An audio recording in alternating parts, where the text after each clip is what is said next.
Profesori dhe njohësi fushës së energjisë Adhurim Haxhi Musa është në linjë direkte me ne dhe do të flasim për iniciativën dhe kërkesën edhe të Odës Amerikane të Kosovës, Odës Ekonomike të Kosovës dhe gjithashtu një iniciativë që ka nisur sot Lidhja Demokratike e Kosovës për të grumbulluar në shkrimet e për të kërkuar nga ana e zërrejës për të anuluar vendimin për rritjen e çmimit të energjisë dhe gjithashtu vendosjen e tyre në treg të hapur. Atëherë Adhurim, përshëndetje dhe faleminderit që jeni në këtë linjë direkte me ne. Faleminderit shumë për ftesën, është kënaqësi për mua me qenë në studion tuaj. Faleminderit shumë. Adhurim, ka së fundi përsëri një iniciativë përveç këtyre kërkesave të odave ekonomike dhe amerikane në Kosovë dhe bizneseve për anulimin e vendimit për rritjen e çmimit të energjisë elektrike dhe gjithashtu daljen treg të hapur, do të ketë grumbullim në shkrimet deputetëve, me cilën përmes këtyre nënshkrimeve do t'i adresohen zërrejës për ta anuluar vendimin. Në kërkesën e sotme të LDK-s janë renditur një sër arsyesh, njëra prej tyre LDK është për shkak që ky vendim nuk ka ardhur, nuk ka kuvend dhe nuk ka mundur as të debatohet në kuvend. A mund të jetë kjo njëra për arsyeve cila ndoshta do të ndikonte ose do ta bënte zërrejën të reflektonte në vendimin e saj ajo? Tash që me thonë drejtën këtë aspektin juridik të marrjes së këtij vendimi, nuk jem personi adekuat që do të mund ta diskutoja në thellësi, mirë po besoj që zyra rregullatorit të energjisë ka qenë kujdesshme në marrjen e vendimit konform rregullave dhe kompetencave të saj që i ka. Besoj që me thënë këtë mandati i zyrës rregullatorit të energjisë është kom përtej asoj se nëse kemi apo nuk kemi konvent të konstituuar, ajo faktikisht duhet me vazhdu, duhet me pas vazhdimsi, ne nuk mund të krijojmë institucione të cilat kanë vakum varësisht nëse kemi apo nuk kemi kuvend të konstituuar. Prandaj besoj që ata kjo nuk do të mund të përdoren ndoshta në aspektin ligjor si me thonë si arsye për me kthy vendimet prapa, mirë po është mangësi e madhe nga ana e zyrës rregullatorit të energjisë e cila qysh më parë, qysh me kohë, me thonë kështu, 1 vjet apo 2 vite përpara nuk i ka marrë dhe nuk i ka adresu këto probleme bashkërisht me bizneset për këtë ngritje, ashtu që tash kur vjen momenti për si për ngritjen e çmimeve të energjisë elektrike për konsumatorët shtëpiak, ashtu edhe për bizneset me rastin e kalimit të tyre në tregun e hapur, ku këta faktikisht do ta pranonin me lehtësi këtë vendim, mirë po këtë kjo vjen si rezultati mungesës një komunikimi, edhe me thonë kështu një bashkëjetese midis institucioneve përgjithëse këtu të sektorit energjisë elektrike dhe bizneseve në anën tjetër, por duhet mjashtu këtu edhe qytetarëve, faktikisht ekziston një mungesë komunikimi, mungesë besimi, edhe si rezultati kësaj i shohim edhe këto protesta. Zyra rregullatorit të energjisë ka qenë detyruar faktikisht për me siguru me thonë kështu stabilitetin financiar dhe elektroenergjetik në Kosovë për me ngritë çmimet për konsumatorët shtëpiak, mirë po nuk ka qenë detyruar patjetër me bë liberalizim ose me i fut në treg kompanitë e mëdha që i quajnë ato mbi 10 milion euro apo mbi 50 punëtor, për shkak se kjo nuk ka pas një detyrim, kanë mund këto koste të shpërndahen në tërë, me thënë kështu, në gjithë shoqërinë dhe tek gjithë konsumator, pa marrë parasysh përdorimi i tyre është për prodhim apo është për konsum vetanak. Po, Adhurim, e përmendet që nuk ka pasur një komunikim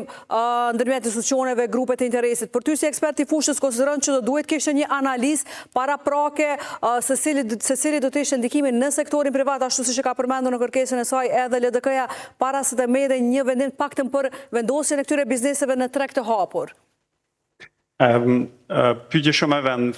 Këtu është, me thonë kështu, ajo e meta e gjitha vendimeve që i marrim ne, jo vetëm në zyrën rregullatorit të energjisë, po në përgjithësi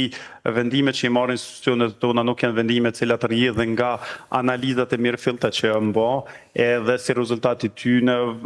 vijnë tek komunikimi me aktorët të cilët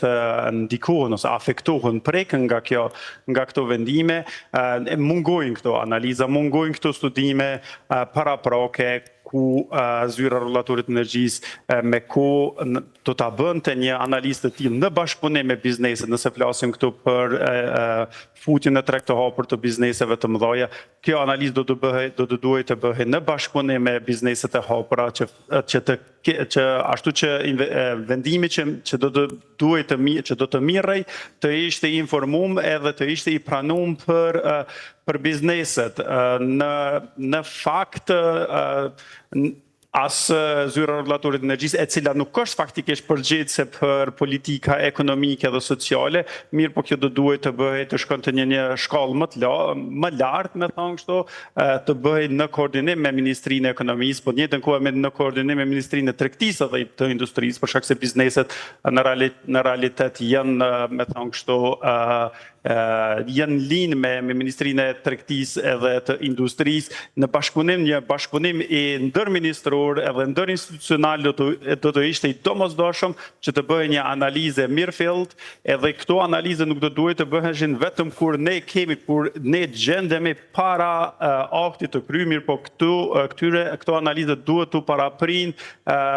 paraprind faktikisht të parashikojnë, me thonë kështu, kushtimisht të ardhmen e afërt në 2 vite, në 3 vite, në 4 vite të ardhshëm, çka na pret ne, ashtu që ne tani të përgatitemi për vendimet që kemi me i marrë në të ardhmen, ose të përgatitemi të marrim masa ashtu që qoftë një goditje me çmime të larta, të jetë më e ulët, edhe të mos aftoj shtresa të ndryshme ekonomike dhe shoqërore. Po, dhe a konsideron arsye të mjaftueshme adhurim që ky mos koordinimi mes institucioneve, sidomos me qeverinë dhe sidomos kur e dim që qeveria do duhet merrte vendime që janë në interes shqiptarëve dhe jo në dëm të shqiptarëve, është një arsye që mund të atakohet ky vendimi pastaj në rast se përfundon në gjykatën kushtetuese vendimi i ZRE-s? Tash nuk e di se, me thonë drejtën, që shtashën nuk jam jurist, edhe ta gjykoj këtë nga aspekti gjykatës kushtetuese, nëse vendimi i cili është marrë nuk është koordinuar me ministritë dhe me institucione tjera përkatëse, po edhe në bashkëpunim me bizneset, po në anën tjetër nuk besoj që edhe gjykata kushtetuese e merr parasysh nëse zyra rrullatorit të energjisë ka paraprakisht një studim të mirëfillt i cili tregon për efektet anësore të saj edhe ka një komunikim të mirëfillt ndërministror, ashtu që bizneset të cilat atakohen me çmime shumë të larta të energjisë elektrike dhe ata kanë të pamundur që këto çmime, këto koste të bartin në çmime të produkteve të tyre për shkak të presionit që vjen konkurrues nga tregjet rajonale, dhe me këtë rast ne jo vetëm që i rrezikojmë bizneset, se nuk është problem se humbum 1 apo 2 apo 10 apo 100 biznese, problemi është që ne humbim vendet punës, ato vendet punës janë persona cilët bëhen në raste sociale, faktikisht kërkojnë asistencë sociale të shtetit, e cila ka tani kosto shtesë sociale dhe ekonomike. E gjitha këto ne duhet prandaj edhe duhet të ketë një koordinim të mirëfillt ndër institucional.